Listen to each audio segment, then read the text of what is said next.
Sometime in the mid-12th century, near the rural English village of Woolpit, farmers went out to check the deep trenches they used to trap predatory wolves.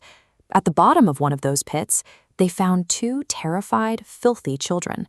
The children were entirely normal in their physical structure, but their skin was a vibrant, distinct shade of green. They wore clothes spun from materials the villagers had never seen, and they cried out in an incomprehensible, babbling language.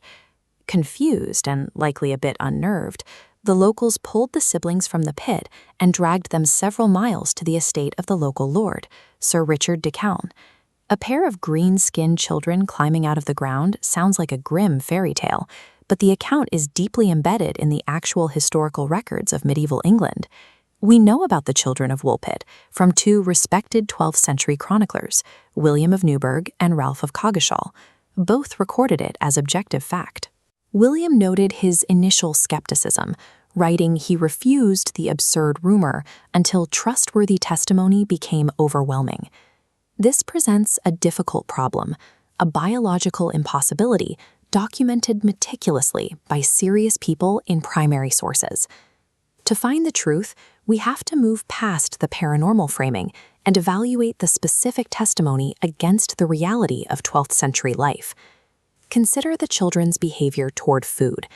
When Sir Richard de Calne offered the starving siblings bread, meat, and milk, they refused to eat. They rejected everything for days until a servant brought in freshly harvested raw broad beans. Even then, they didn't seem to understand what a harvest was.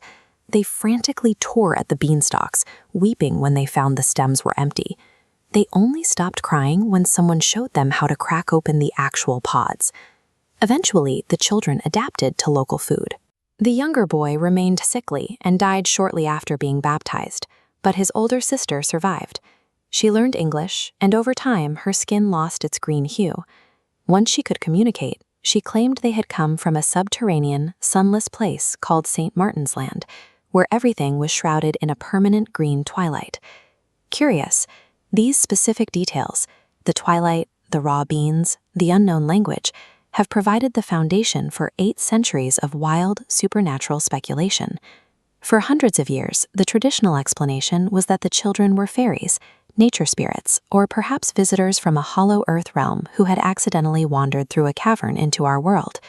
Modern audiences often update the myth, reinterpreting the green skin and unknown language as evidence of an extraterrestrial encounter. But reaching for the supernatural ignores the actual context of 12th century East Anglia, a region defined by intense labor and severe political violence. A more grounded historical deduction centers on Flemish immigrants. During the early 12th century, many weavers migrated from Flanders to eastern England, and after 1154, King Henry II ordered a violent persecution of these communities. If the children were Flemish refugees whose parents were killed in a raid, their alien gibberish has a simple explanation. To isolated English peasants, the Flemish language would have sounded like nonsense. Looking at a map of the region, the claim about St. Martin's Land aligns with geography. Just a few miles north of Woolpit was the village of Fornham St. Martin, a known settlement for Flemish weavers.